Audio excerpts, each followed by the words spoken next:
অপরূপ TV online. ধন্যবাদ। আসলে কোত্থেকে শুরু করবো তো বুঝতেছি না। আপনি তো রাজনৈতিক জীবন বলার জন্য বলেছেন, এখন কিভাবে বলবো বলেন। আপনি কত বছর আজকে প্রায় এই রাজনৈতিক জীবনের সাথে আপনি জড়িত আছেন? ছাত্র জীবন থেকে একটু শুরু করবেন, আপনার বাড়ি ঠিকানা একটু বলবেন। 1982 24শে মার্চ যখন তৎকালীন সেনাপ্রধান এরশাদ বন্দুকের নলের মুখে বিএনপি থেকে ক্ষমতা হাইজ্যাক করেছিল, বিএনপির অনেক বাঘা বাঘা নেতা মন্ত্রীরা এরশাদের সাথে যোগ দিয়েছিল। বিএনপি নামক রাজনৈতিক দলটা টিকবে কি টিকবে না এরকম একটা প্রশ্নের মুখোমুখি হয়ে পড়েছিল। ঠিক সেই মুহূর্তে 83 সালে যখন আমাদের নেত্রী দেশনেত্রী বেগম খালেদা জিয়া গৃহবধূ থেকে এসে এই দলের হাল ধরেছিলেন, তখন একজন তরুণ ছাত্রকর্মী হিসেবে চট্টগ্রাম কলেজের একজন ছাত্র হিসেবে এই জাতীয়তাবাদী ছাত্র দলে আমার অংশগ্রহণ এবং জাতীয়তাবাদী ছাত্র দল চট্টগ্রাম কলেজের সভাপতি, আহ্বায়ক, পরবর্তী চট্টগ্রাম মহানগর বিএনপির সভাপতি এবং পরে আহ্বায়ক, চট্টগ্রাম মহানগর বিএনপির যুগ্ম সম্পাদক, পরে সিনিয়র ভাইস প্রেসিডেন্ট, পরে আবার যুগ্ম আহ্বায়ক, এরপরে চট্টগ্রাম দক্ষিণ জেলা বিএনপির আহ্বায়ক এবং একাদশ জাতীয় সংসদ নির্বাচনে চট্টগ্রাম 8 থেকে বিএনপি মনোনীত প্রার্থী হিসেবে নির্বাচনে অংশগ্রহণ এবং এর 1 বছর পরে আবার চট্টগ্রাম 8 নির্বাচনে, সংসদ নির্বাচনে, উপনির্বাচনে দলের মনোনীত প্রার্থী হিসেবে অংশগ্রহণ। এটা হচ্ছে রাজনীতিতে আমার ধারাবাহিক অংশগ্রহণ। এটা 43 বছরের দীর্ঘ রাজনীতির ইতিহাস। এটা রাজপথে বলেন, এটা মানব সভায় বলেন, দলের যে কোনো ক্রান্তি লগ্নে বলেন, একজন কর্মী হিসেবে সবসময় দলের সাথে ছিলাম, জনগণের সাথে ছিলাম, আছি এবং আগামীতে আল্লাহ রাব্বুল আলামিন যত না হায়াত দেয় এই দলের সাথে, এই দলের প্রতি কর্মকাণ্ডে থাকার ইচ্ছা আছে। আচ্ছা, আগামীতে আপনাকে যদি দেশনায়ক তারেক রহমান, বেগম খালেদা জিয়া যদি আপনাকে যদি ধানের শীষ যদি হাতে তুলে দেয়, আপনি আপনার এই চট্টগ্রাম নয় আসনকে কীভাবে সাজাবেন? একটা এমপি, একটা মন্ত্রীর কাজটা কি একটু আমাদেরকে ক্লিয়ার করে বলবেন।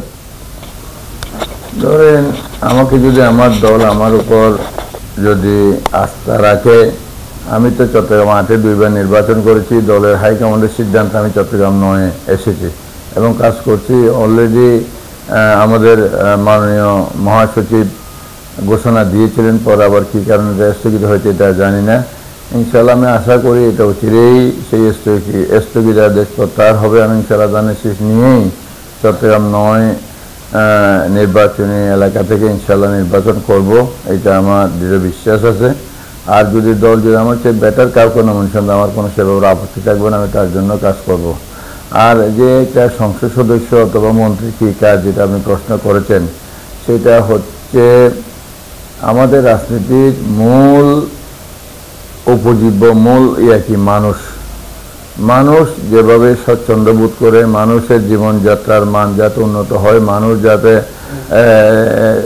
স্বাভাবিক তার যে মানুষ হিসেবে তার যে অধিকার, মৌলিক যে অধিকারগুলো যাতে স্বাচ্ছন্দ্যে ভোগ করতে পারে, সেটা একজন জনপ্রতিনিধির মূল দায়িত্ব হওয়া উচিত বলে আমি মনে করি।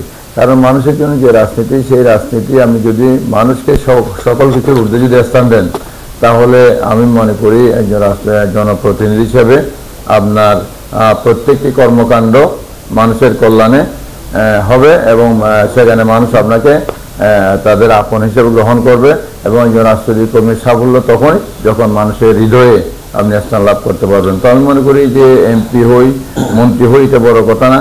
রাজনৈতিক কর্মী হিসেবে মানুষের সাথে আছি, ছিলাম এবং থাকবো। ভাইয়া, এখানে একটি প্রশ্ন আছে, আপনার মাইন্ড না করলে আমি বলতে পারি। একটা এমপি, একটা মন্ত্রীর কাজ একটা আইন পাস করানো, আর আপনার কাজ, মূল কাজ কি আপনার বাজেটটা পাস করানো।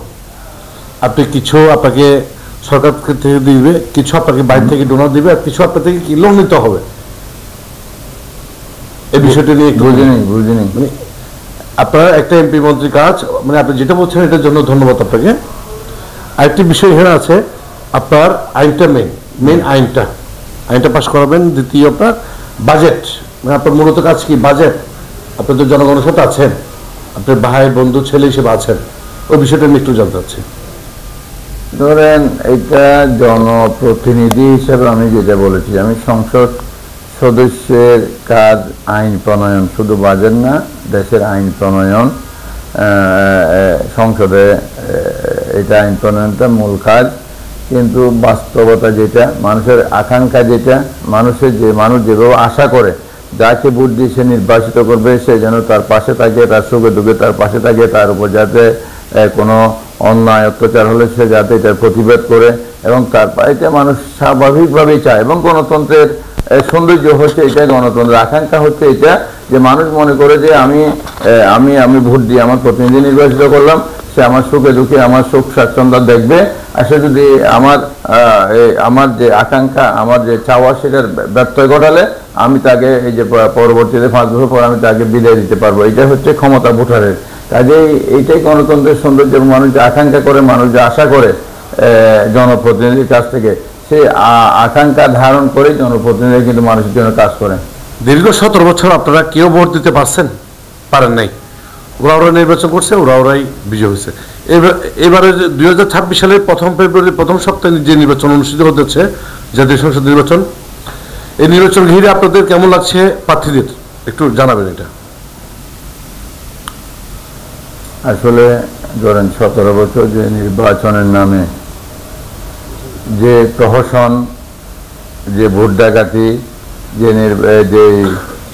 দিনের ভোট রাতে হওয়ার যে কালচার বিগত সরকার কায়েম করেছে, সেটা আসলে বলার মতো না। একটা দুর্বিষহ একটা সময়। আমি 2টা নির্বাচন করেছি এবং করতে গিয়ে আমি যেভাবে এই প্রতিকূল পরিস্থিতি মোকাবেলা করে মাঠে আমাকে থাকতে হয়েছে, সেটা ভাষায় বর্ণনা করা যাবে না। তো আমরা সেই অবস্থার পরিবর্তন চাইছে বাংলাদেশের মানুষ, এবং ছাত্র জনতার গণ অভ্যুত্থানের মধ্য দিয়ে সে অবস্থার পরিবর্তন হয়েছে। আজকে একটা পরিবর্তিত পরিস্থিতিতে মানুষ মনে করছে যে অতীতে যে ভোট ডাকাতি, অতীতে যে দিনে ভোট রাতে হওয়ার যে সংস্কৃতি, সেটা বন্ধ হবে এবং মানুষ যাতে স্বচ্ছন্দে নির্ভয়ে নিরাপদে ভোট কেন্দ্রে গিয়ে তাদের পছন্দের প্রার্থী নির্বাচিত করতে পারবেন, সেই পরিবেশ ইনশাল্লাহ সৃষ্টি হয়েছে। আমি আশা করি আগামীতে ইনশাল্লাহ আগামী যে নির্বাচন হবে সেখানে মানুষের স্বতঃস্ফূর্ত অংশগ্রহণ এবং মানুষের মতামত তাদের নির্বাচনের মধ্য দিয়ে প্রতিফলিত, সেটা আমি বিশ্বাস করি। ভাই আরেকটি বিষয়, শেষ প্রশ্ন। আপনি জানেন আপনার 9 আসন কিন্তু বৃহত্তর একটা বড় আসন আমাদের চট্টগ্রামের মধ্যে, ধরতে গেলে আমাদের সিটি মহানগর মধ্যে পড়ছে। এই আগামীতে আপনার যেমন রেজিম বাজার বলি, নিউ মার্কেট বলি, এখানে কিন্তু বেশি চিন্তাই, ডাকাতি, মাদক ব্যবসায়ী, চিন্তাবাজি, চাঁদাবাজি সব কিন্তু শুরু অলরেডি। আপনি দেখেন 5 তারিখ আগেও ছিল, কিন্তু 5 তারিখ পরে এখনো কিন্তু আছে, কমে না। এটা আপনি আগামীতে যদি সংসদ নির্বাচনে নির্বাচিত হয়ে আসেন 9 আসন থেকে, আপনার প্রথম লক্ষ্যটা কীভাবে থাকবে আর আপনি 9 আসনটাকে কীভাবে সাজাবেন আগামীতে? আমি আপনাকে আগেই বলেছি যে একজন জনপ্রতিনিধির কাছে মানুষ প্রত্যাশা করে একটা স্বাচ্ছন্দ্যময় স্বাভাবিক সুন্দর জীবন। তো যে সন্ত্রাসী কর্মকাণ্ড বলেন, তারপরে মাদকের বিষাক্ত ছোবল বলেন, এই যে চাঁদাবাজি, এগুলো মানুষের স্বাভাবিক জীবনকে বিপর্যস্ত করে। আমি মনে করি এটা গণতান্ত্রিক সরকার, জনগণের নির্বাচিত সরকার প্রতিষ্ঠিত হলে জনগণকে সাথে নিয়ে আইন শৃঙ্খলা রক্ষাকারী বাহিনীর সহযোগিতায় ইনশাল্লাহ আমরা এটা নিয়ন্ত্রণ করতে পারবো এবং নিয়ন্ত্রণ করা উচিত। যেটা আমি আপনাকে আগে বলেছি যে মানুষের যে আকাঙ্ক্ষা, মানুষের যে জনপ্রতিনিধির কাছে মানুষের যে চাওয়া, সেটা একজন জনপ্রতিনিধি হিসেবে অবশ্যই আমাদের করা উচিত। এবং ইনশাআল্লাহ সেটা আমি যদি আল্লাহর রহমতে জনগণের ভোটে যদি নির্বাচিত হতে পারি, অবশ্যই আমার প্রথম টার্গেট হবে মানুষের জীবন স্বচ্ছন্দময় এবং সুন্দর করার জন্য এই মাদকের বিষাক্ত ছোবল, সন্ত্রাস, চাঁদাবাজি, এগুলা হাইজ্যাক, এগুলা বন্ধ করা। এবং আমি ইনশাআল্লাহ সে ব্যাপারে জনগণকে সাথে নিয়ে আইন শৃঙ্খলা রক্ষা বাহিনীর সহযোগিতায় অবশ্যই সে ব্যাপারে পদক্ষেপ নেব। ভাইয়া শেষ, আপনাদেরকে মানুষ কেন ভোট দিবে এটা একটু ভেঙে দিবেন, আর আপনি যদি নির্বাচিত আসেন আপনি কতটুকু আশাবাদী থাকবেন এই বিজয়ের পরে? শেষ প্রশ্ন। আমাদেরকে কেন ভোট দিবে সেটা আমি মনে করি যে বাংলাদেশ জাতীয়তাবাদী দল বিএনপি জন্মলগ্ন থেকে মানুষের অধিকারের জন্য সংগ্রাম করে আসছেন, এবং বিশেষ করে বিগত আওয়ামী সরকারের আমলে, ফ্যাসিস্ট সরকারের আমলে জনগণের অধিকার প্রতিষ্ঠা করতে গিয়ে আমাদের নেত্রী দেশনেত্রী বেগম খালেদা জিয়া অন্যায়ভাবে এই যে কারাগারে ওনাকে মৃত্যুর সাথে পাঞ্জা লড়তে হয়েছে, আমাদের নেতা তারেক রহমানকে নির্বাসিত জীবনযাপন করতে হয়েছে, আমাদের শত শত নেতাকর্মী গুম হয়েছে, হাজার হাজার নেতাকর্মী খুনের শিকার হয়েছে, লক্ষ লক্ষ নেতাকর্মী মিথ্যা মামলায় হামলায় জর্জরিত হয়েছে। কিন্তু এই বিএনপি জনগণের আস্থার সাথে, জনগণের যে বিশ্বাস, জনগণের যে স্বার্থ, সেটার সাথে বিএনপি কোনোদিন বিশ্বাস ভঙ্গ করে নাই। বিএনপি জনগণের এই অধিকার আদায়ের জন্য রাজপথে ছিল এবং সেই জন্য জনগণের যে আকাঙ্ক্ষা বিএনপির প্রতি, যে একটি সুন্দর স্বনির্ভর বাংলাদেশ, যে মানুষের আকাঙ্ক্ষার বাংলাদেশ প্রতিষ্ঠা, এটা বিএনপির মাধ্যমেই সম্ভব, এটা মানুষ মনে করে, যার কারণে বিএনপির প্রতি মানুষের আস্থা আছে। এবং যেটা আওয়ামী লীগ মনে করেছিল যে 17-15 বছর নির্যাতনের মধ্যে দিয়ে বিএনপিকে ধ্বংস করে দেবে, কিন্তু আজকে বাস্তবতা হচ্ছে শত নির্যাতনও বিএনপি কিন্তু ধ্বংস হয় না, বিএনপি আরও শক্তিশালী হয়েছে। বিএনপি এখন আল্লাহর রহমতে বাংলাদেশে একটা আনপ্যারালাল রাজনৈতিক শক্তি হিসেবে আবির্ভূত হয়েছে এবং আগামী দিনে নির্বাচন হলে, যদি সুষ্ঠু নির্বাচন হয়, বিএনপি ইনশাআল্লাহ বিপুল সংখ্যা গরিষ্ঠতা নিয়ে সরকার গঠন করবে, এটা আমি দৃঢ়ভাবে বিশ্বাস করি।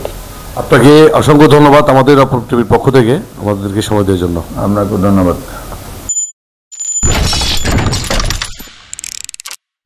অপরূপ টিভি অনলাইন।